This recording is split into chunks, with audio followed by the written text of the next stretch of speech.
उसका हुलिया बनवाया गया, उसी प्रकार हमारे ऋषि मुनियों ने परमात्मा को देखकर उसका हुलिया वेद पुराणों में लिख दिया कि ऐसा हुलिया है भाई, तुम बना लो कागज में। भगवान का हुलिया लिखा हुआ, वरहा पीडम नटवर वपुः कर्णयोः कर्णिकारं बिभ्रदवासः कनक कपिशम वैजयंतीं चमालम। ये ईश्वर का हुलिया है। कैसे लगते हैं भगवान? वरहा पीडम, भगवान के मुकुट पर मोर पंख लगा हुआ है, भगवान के घुंघराले से बाल, आंखें बड़ी बड़ी, सुंदर सी मुस्कान। उपमा दी गई कमल की पंखुड़ियों की तरह कटीली सी आंखें, है ना। भगवान के होंठ कैसे हैं? बहुत सुंदर। उपमा दी गई कि कमल के रंग की तरह भगवान के होंठ, भगवान के गाल बड़े सुंदर, गला बहुत सुंदर ऊंचा, माला कौन सी? वैजयंती की माला गले में शोभायमान, कानों में सुंदर कुंडल, बड़ी सी छाती है। मतलब एक एक अंग का शास्त्रों में खूब वर्णन है। अब देखने वाले ने लिख दिया, अब आप बनाते रहो, उस आधार पर बन जाएगी तस्वीर। तो जो तस्वीर बनी वो तस्वीर जगन्नाथ जी की बनी, जगन्नाथ जी के स्वरूप का वर्णन तो जगन्नाथ जी की छवि बन गई, बिहारी जी के स्वरूप का वर्णन तो बिहारी जी, रामलला के स्वरूप का जैसा वर्णन था वैसे रामलला बन के तैयार हो गए।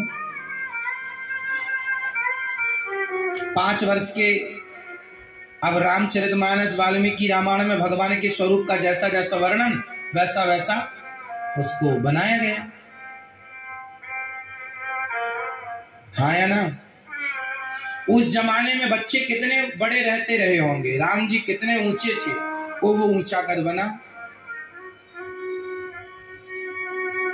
बच्चे किस तरह मुस्कुराते, राम जी की मुस्कान कैसी थी, वो मुस्कान वो केरी गई उस शिला में।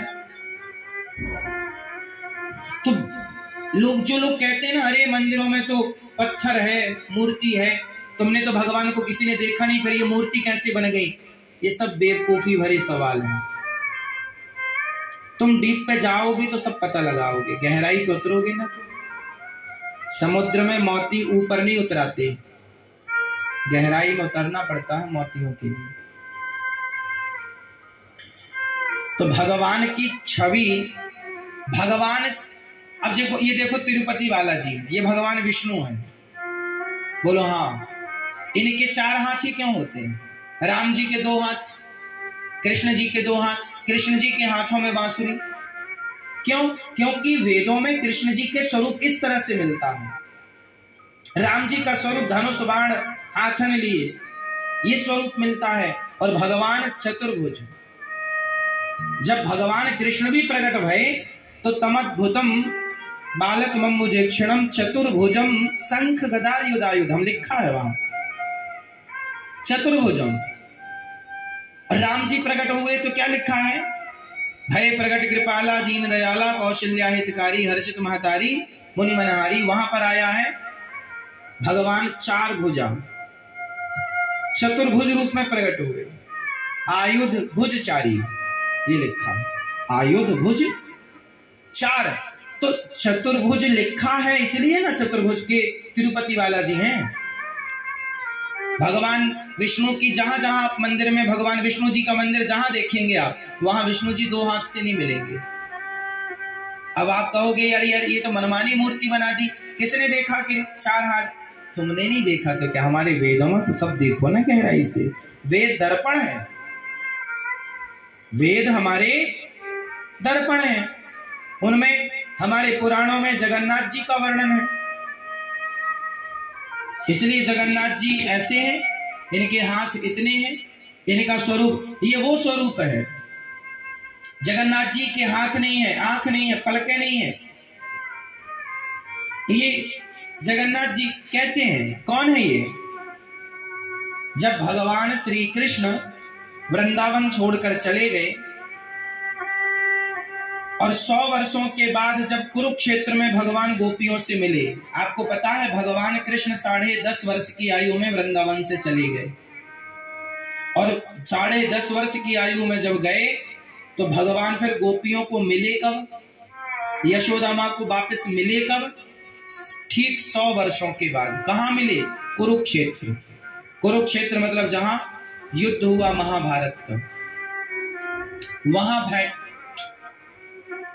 वहां तब भेंट हुई, तब महाभारत का युद्ध नहीं हुआ था।